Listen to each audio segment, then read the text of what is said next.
Hi అండి. Social మీడియాలో, TV టీవీల్లో, పత్రికల్లో విజయసాయిరెడ్డి గారు వెళ్ళిపోయారు. ఇంకా జగన్ పని అయిపోయింది.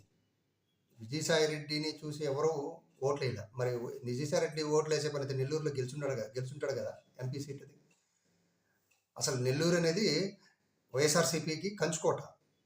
ఇంతకుముందు కాంగ్రెస్కి, తర్వాత వైఎస్ఆర్సీపీకి. మరి గెలిచుండొచ్చు కదా. జగన్మోహన్ రెడ్డి అనే వ్యక్తిని చూసేస్తున్నారు కానీ విజయసాయి రెడ్డి ఇంకొకటి ఏమి ఉండదు ఇక్కడ. ఒకటి. రెండో విషయం, ఇక్కడ 2019లో వైఎస్ఆర్సీపీ అధికారంలోకి వచ్చిన తర్వాత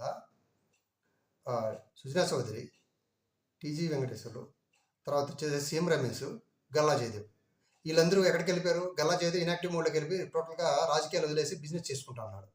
వీళ్ళందరూ బీజేపీలోకి వెళ్ళిపోయారు. అప్పుడు ఏ పత్రికలు కానీ ఎక్కడ కానీ చాలా సైలెంట్, సరే వెళ్ళిపోయారు అన్నట్లు బిహేవ్ చేశారు. మరి ఈరోజు ఏమైంది? విజయసాయిరెడ్డి గారు ఆయన వ్యక్తిగత విషయం, నేను వ్యవసాయం చేసుకుంటాను, నాకు రాజకీయాలు వద్దని రిజిగ్నేషన్ పెట్టేశారు. సరే, ఏదైనా కావచ్చు, ఏదో నాకు అలాగే కావచ్చు. ఓకే, దీన్ని హైలైట్ చేయడం, జగన్ కోటరీని మొత్తాన్ని విచ్ఛిన్నం చేయాలనే ప్లానే కానీ ఇదంతా కూడా ఇంకొక విషయం కాదు.